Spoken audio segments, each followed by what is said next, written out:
Hello बच्चों। तो आज की क्लास में हम लोग समझेंगे growth and DK of a current in LR circuit, जैसा कि आप लोगों ने थंबनेल में देख लिया होगा। तो चेहरे पे स्माइल के साथ आइए स्टार्ट करते हैं आज के अपने इस क्लास को। सबसे पहले हम लोग समझेंगे growth of current in LR circuit. तो आपके सामने स्क्रीन पर एक सर्किट डायग्राम दिख रहा होगा। ये आपको दिख रहा है, ये हमारा रेजिस्टेंस है, इसके एंड का वोल्टेज वी आर और ये कॉइल है, इसके एंड का वोल्टेज VL है। जैसे हम इस की को बेटा हम कनेक्ट करते हैं, यहाँ से हमारा करंट का ग्रोथ स्टार्ट हो जाता है, ठीक है। और ये स्टार्ट होता है, इधर से हमारा करंट वापस आता है। जैसा कि हम सभी लोग जानते हैं कि एक कॉइल में जब करंट पहुंचता है तो ये कॉइल इलेक्ट्रोमैग्नेट बन जाता है, ठीक है। यानी जो magnetic flux link with the coil increases when current start growing in the circuit. जैसे जैसे सर्किट में हमारा करंट बढ़ रहा होता है वैसे वैसे यहाँ पर मैग्नेटिक इफेक्ट यानी कि मैग्नेटिक फील्ड लाइंस बढ़ती हैं। मैग्नेटिक फील्ड लाइंस बढ़ने का मतलब कि कॉइल के ईच टर्न से एसोसिएटेड मैग्नेटिक फ्लक्स इंक्रीज होता है। और जब मैग्नेटिक फ्लक्स कहीं चेंज हो रहा हो तो वहाँ पर एक EMF आता है, ठीक है ना, अकॉर्डिंग टू फैराडे लॉ, ठीक। इसके वजह से यहाँ पर एक बैक EMF स्टैब्लिश हो जाता है, या कह लो इंड्यूस्ड EMF सेटअप हो जाता है। और ये इंड्यूस्ड EMF इस EMF को कहीं ना कहीं अपोज करता है, ठीक है। तो अब आइए स्टार्ट करते हैं, बहुत अच्छे से इस समस्या का समाधान निकालते हैं। कि मान लेते हैं कि किसी टाइम पर हमारा सर्किट में करंट आई है और इसके एंड पर जो EMF स्टैब्लिश हो गया वो हमारा अपोजिट EMF, उसको भी कुछ ना कुछ हमें नाम देना पड़ेगा। अप्लाइड EMF हमारा कितना है, E है, ठीक। इसके यहाँ पर इंड्यूस्ड EMF आ गया अपोजिट डायरेक्शन में। चूंकि इसका कोई रेजिस्टेंस अगर हम नेग्लिजिबल माने तो यहाँ पर कोई रेजिस्टेंस नहीं है, केवल इंड्यूस्ड EMF है जो कि मेन EMF के डायरेक्शन को अपोज करेगा। तो according to Kirchhoff rule, according to Kirchhoff loop rule, according to Kirchhoff loop rule की अगर हम बात करें बेटा, तो लूप रूल में हमारा क्या होता है कि sum of EMF is equal to sum of I and R। अब यहाँ पर देखा जाए तो एक EMF ये है जो हमने लिख दिया E, दूसरा EMF हमारा इसके एंड पर आएगा ड्यू टू इंक्रीज इन या due to change in magnetic flux link with the each turn of the coil, ठीक। और इसका डायरेक्शन इस EMF के अपोजिट डायरेक्शन में होगा, ठीक। तो उसमें माइनस साइन आ गया और वो कितना होता है तो LdI/dt, ठीक है। और इक्वल टू, अब सम ऑफ IR की बात करें तो करंट हमारा I है किसी टाइम पर और करंट और रेजिस्टेंस हमारा सर्किट में यहाँ कितना लगा है R, तो हमारा IR की जगह केवल I इंटू R आ गया। इसमें कोई दिक्कत, आपने कहा सर जी कोई दिक्कत नहीं, एकदम बिंदास समझ में आ गया। अब देखो तो यहाँ पर हमने लिख लिया इसको E plus LdI/dt is equal to IR। बस अब इसी को सिंप्लीफाई करना बचा है। अब देखो मेरे प्यारे बच्चों, हमने लिखा LdI/dt इक्वल टू ये E है और ये IR है, तो हमारा क्या हो जाएगा। और यहाँ ध्यान देना, यहाँ पर प्लस माइनस मिलकर क्या हो जाएगा बच्चों, माइनस। तो हमारे पास क्या बन गया, इसको इधर ले जाएंगे तो ये आ जाएगा E minus I into R। ये आ गया कि E माइनस IR, ठीक है। अब हमने कहा कि करंट की वैल्यू तो इसमें है, तो इस वाले टर्म को DI के अपॉन में लिख दूं अगर मैं DI/E माइनस IR, ठीक है ना। और इक्वल टू ये DT इधर भेज दो, DT, बस इसको अरेंज कर लिया और L को इधर। इसमें कोई दिक्कत, आपने कहा सर जी कोई दिक्कत नहीं। अब यहाँ पर बेटा हमें एज्यूम करना है। यहाँ पर क्या है जो एजम्पशन करने पड़ते हैं ये आपको समझना है। यहाँ पर अगर हम ऐसा एज्यूम करें कि at t is equal to 0, जब टाइम 0 था तो सर्किट में हमारी जो करंट की वैल्यू है, current in the circuit is also 0, ठीक। And at any time t current in the circuit is I, current is I, कि किसी टाइम t पर करंट सर्किट में कितना है I। तो ये हमारे लिमिट के काम करेंगे और इस लिमिट को लेके इस इक्वेशन को अगर हम इंटीग्रेट कर दें, इस इक्वेशन को अगर इंटीग्रेट कर दें तो क्या आ जाएगा रिजल्ट, आइए देखते हैं। इधर DI है, मतलब यहाँ करंट की लिमिट रहेगा 0 टू I, और DI/E माइनस IR और इक्वल टू में हमारा 0 टू T dt/L। अब इसको मेरे प्यारे बच्चों अगर हम इंटीग्रेट करेंगे तो क्या रिजल्ट आएगा, इंटीग्रेट करेंगे तो हमारे पास आएगा माइनस का 1/R into log E minus IR is equal to, इधर से हमारा क्या आएगा, तो आपने कहा कि सर यहाँ से आ जाएगा T/L और क्या आ जाएगा, तो और आ जाएगा हमारा इंटीग्रल कांस्टेंट। और इंटीग्रल कांस्टेंट को हम यहाँ क्या लिख दें, C। आपने कहा यस सर बिल्कुल लिख दीजिए, कोई दिक्कत नहीं। इसको हमने नाम रख दिया, ये जो हमारे पास निकल के आया इसको हमने नाम रख दिया इक्वेशन 1। इसको हमने क्या नाम रख दिया, इसको हमने नाम रख दिया इक्वेशन 1। अब एज्यूम करना है यहीं से खेल इसका शुरू हो जाता है अलग थलग। कैसे? अब समझ लो कि इंटीग्रल कांस्टेंट की वैल्यू भी हमें इक्वेट करनी है। तो हमने कहा कि हमें पता है, क्या हमें पता है कि at t is equal to 0 हमारा सर्किट का करंट कितना था? 0। तो अगर ये वैल्यू सब्सटीट्यूट कर दे इक्वेशन 1 में, तो using this value in equation 1, using this value in equation 1, तो इक्वेशन 1 तो हमारे सामने ये है। अब यहाँ जहाँ पर हमारा t है वहाँ 0 रखना है, और जहाँ पर i है वहाँ भी 0 रखना है, क्योंकि इनिशियली यही सीन था। तो आइए देखते हैं क्या मिलता है। तो देखो यहाँ पर जैसे ही बेटा हम 0 रखेंगे, केवल बचेगा माइनस का 1/r log e। तो हमारा एक बच जाता है माइनस का 1/r इंटू log e, और दूसरे साइड हमारा बचता है केवल c, और कुछ नहीं बचता। क्यों? क्योंकि ये टाइम की जगह 0/L 0 प्लस में c, तो c बचा केवल। अब ये वैल्यू उठा के फिर से इक्वेशन 1 में सब्स्टिट्यूट कर दे, ठीक है ना। तो हमने लिख दिया कि putting in equation 1, putting in equation 1 किसका वैल्यू? c का वैल्यू। तो हमारा अब इक्वेशन 1 क्या बन जाएगा? अब बन गया माइनस का 1/r into log e minus IR equal to t/L minus 1/r into log e। आपने कहा यस सर, यही बना। अब ध्यान देना मेरे प्यारे बच्चों, ज़्यादा कुछ नहीं करना है। फिर से लॉग वाले टर्म को एक तरफ कर दें, तो माइनस का 1/r into log e minus IR is equal to not equal to, इसको भी इधर ले आए तो ये आ जाएगा प्लस में 1/r into log e equal to t/L। आपने कहा यस सर। अब माइनस का 1/r अगर हम कॉमन ले लें यहाँ से, तो क्या बचेगा? यहाँ से बच जाएगा log e minus IR minus log e is equal to, देखो इधर कैपिटल ब्रैकेट लगाया है तो इधर भी कैपिटल ब्रैकेट लगा देते हैं, इक्वल टू t/L। अब अगर इस माइनस के 1/r को यहाँ से हम हटा दें, तो ये माइनस का 1/r क्या यहाँ जाएगा? आपने कहा यस सर, क्योंकि जैसे ही बेटा माइनस साइन हम हटाएंगे, ध्यान दो माइनस साइन हटाएंगे यहाँ से, इसको अगर यहाँ प्लस कर दे तो यहाँ जाएगा माइनस। ये नीचे है डिवीजन में r, अगर इसको r हटाएंगे तो यहाँ जाएगा r, यानी r यहाँ से हटा के यहाँ लिख दिया, अब माइनस को हटा के यहाँ लगा दिया। कोई दिक्कत? आपने कहा कोई दिक्कत नहीं सर, ये मैथमेटिक्स में होता है, राइट लेफ्ट स्विचिंग चलता है। तो ये हमने कर दिया। अब देखो यहाँ से आ गया log A minus log B. तो लॉग ए माइनस बी को हम क्या लिख सकते हैं? Log A upon B, log E minus IR divided by E, ये हमारा हो गया। इतने का वैल्यू इक्वल टू माइनस में TR डिवाइडेड बाई L। अब अगर इस लॉग को हटा के राइट साइड शिफ्ट करें तो क्या ये एक्सपोनेंट बन जाएगा? लॉगरिथम का ये प्रॉपर्टी है। तो तुरंत हमारा यहाँ से लॉग हटाते ही, जैसे ही बाबू यहाँ से हम लॉग हटाएंगे, ये सभी के सभी पावर हमारे ई के फॉर्म में चले जाएंगे, ठीक है। यानी कि क्या बन जाएगा यहाँ से? तो यहाँ से बन जाएगा E minus IR divided by E is equal to e to the power minus का TR डिवाइडेड बाई L, ये बन जाएगा। अब ध्यान देना यहाँ पर कि जो माइनस का TR/L है, क्या इसको हम ऐसे लिख सकते हैं कि माइनस का T upon L divided by R? आपने कहा यस सर, लिख सकते हैं इसको, इस चीज़ को हम ऐसे भी लिख सकते हैं। तो ध्यान देना कि जो L/R है, क्या बोला मैंने? ये जो L/R है, इस L/R को L divided by R written as tau, और इसको हम लोग LR सर्किट के टर्म में बोलते हैं टाइम कांस्टेंट। क्या बोलते हैं बच्चों? इसको हम बोलते हैं टाइम कांस्टेंट। याद रखना। कोई दिक्कत? आपने कहा सर जी कोई दिक्कत नहीं, इसको टाउ से आप लिख दो चलेगा। यानी कि क्या आ गया? Minus TR upon L। तो जब ये टाइम कांस्टेंट हमारा टाउ हो गया, तो सीधा सीधा ये हमारा कुछ ऐसे बन गया कि माइनस का T डिवाइडेड बाई टाउ। तुमने कहा यस सर ऐसा बन गया। तो आ जाओ इसको मॉडिफाई कर देते हैं। तो जैसे ही इसको मॉडिफाई करेंगे, किसको? इसको, ठीक है। तो इसको जैसे ही हम मेरे प्यारे बच्चों मॉडिफाई किया, हमारा आ गया E minus IR divided by capital E equal to e to the power minus T divided by tau. आ गया? आपने कहा बिल्कुल आ गया। अब क्रॉस मल्टीप्लाई कर लो, इसके अपॉन में कुछ नहीं है तो 1 है। जैसे ही हम क्रॉस मल्टीप्लाई करेंगे हमारे पास क्या आ जाएगा?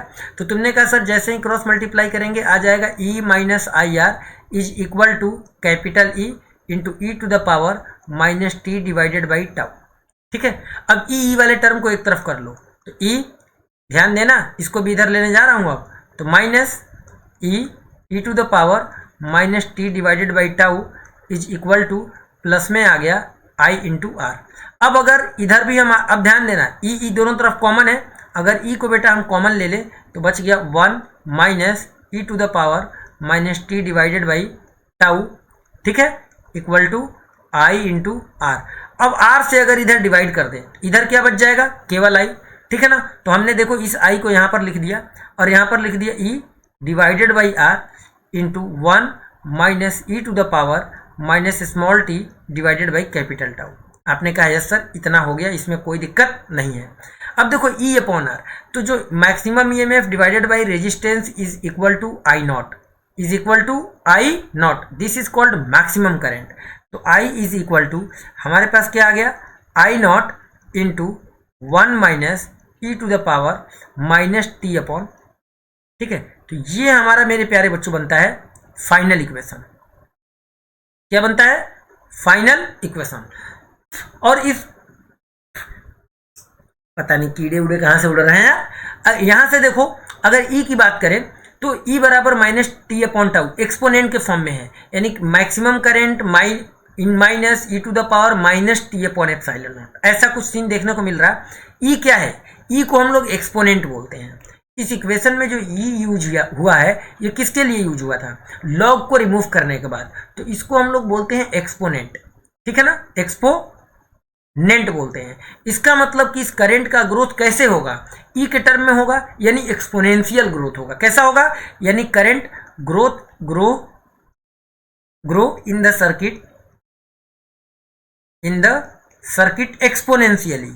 कैसे है बच्चों, एक्सपोनेंशियली।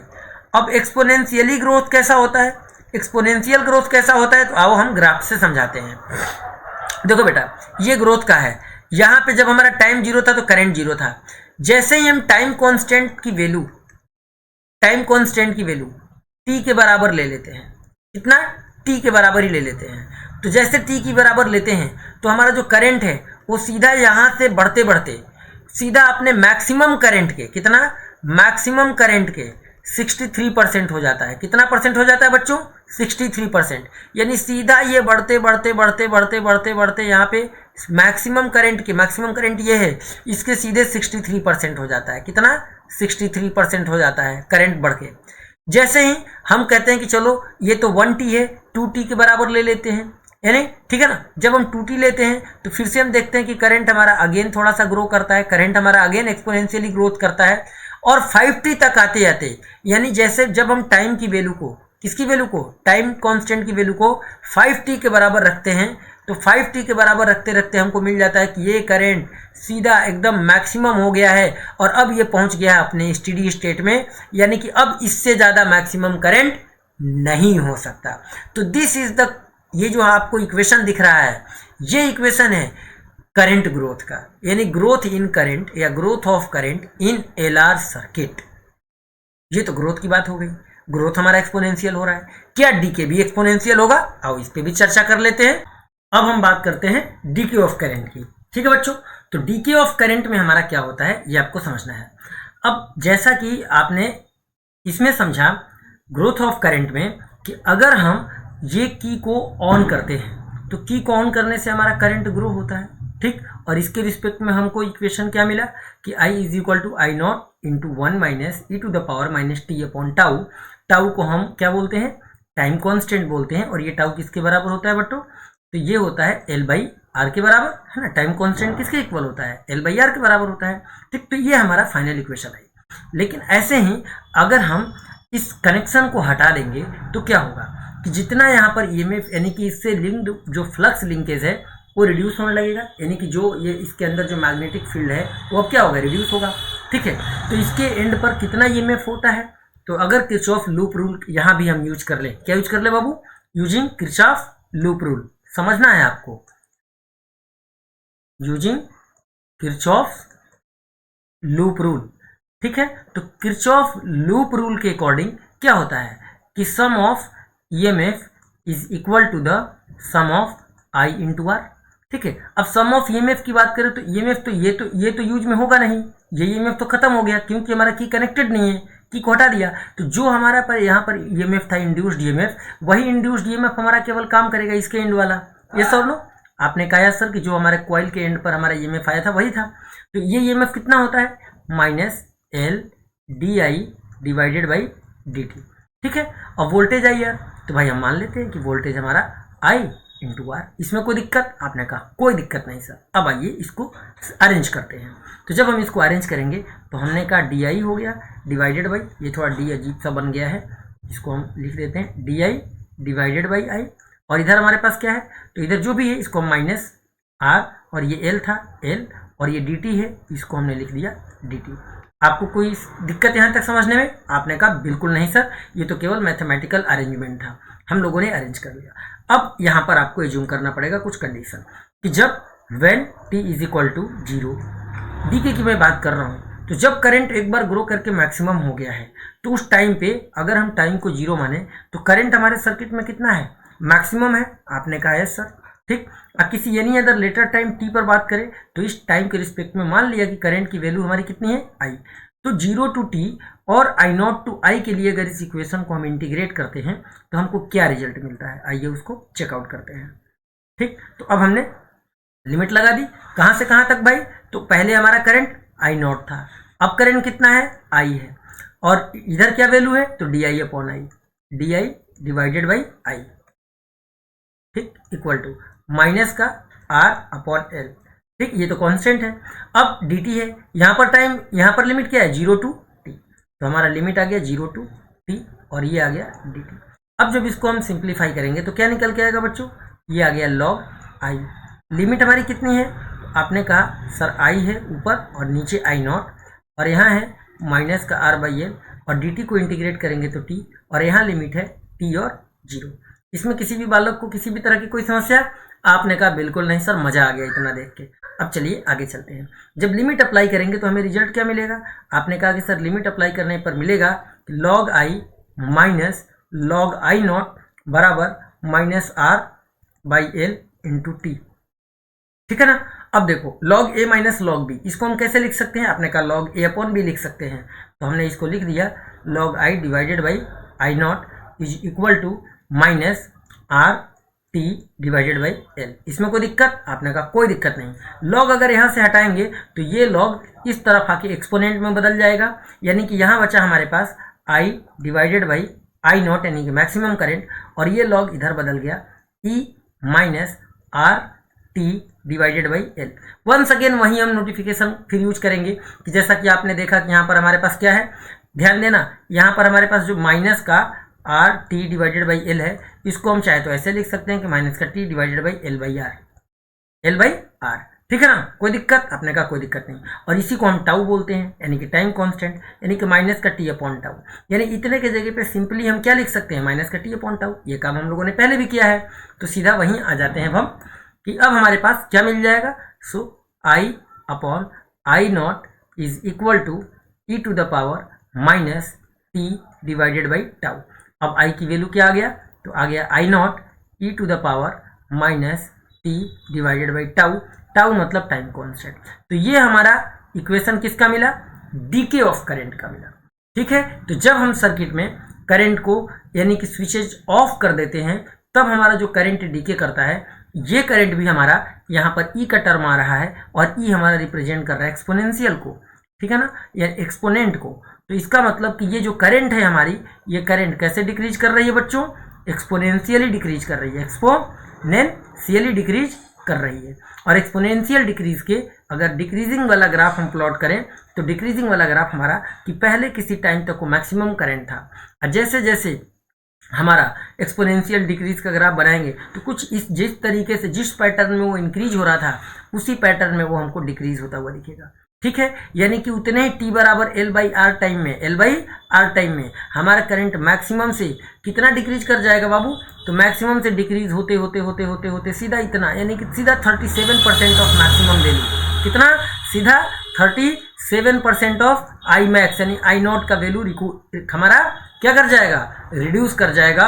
और उसको रिड्यूस करने के बाद कितना बचा? फिर रेस्ट जो हमारा बच गया, रेस्ट 37% हमारा रिड्यूस हो गया, और रेस्ट जो करंट हमारा बच गया वो सीधा सीधा यानी ड्रॉप यहाँ पर हो गया। यानी कि ये समझ लो कि इतना पूरा का पूरा मैक्सिमम वैल्यू, यानी कि एक तरीके से 63% करंट हमारा रिड्यूस हो जाता है वन टाइम कांस्टेंट के वैल्यू के बराबर है, एल बाई आर टाइम में। और जैसे ही धीरे धीरे हम करते जाते हैं तो एक टाइम के बाद यानी लगभग ये समझ लो कि 5 टाइम्स होने के बाद किसका, टाइम का वैल्यू जब टाइम कांस्टेंट के 5 गुना हो जाए तो उस टाइम पर हमारा करंट सीधा डिक्रीज करके 0 हो जाता है।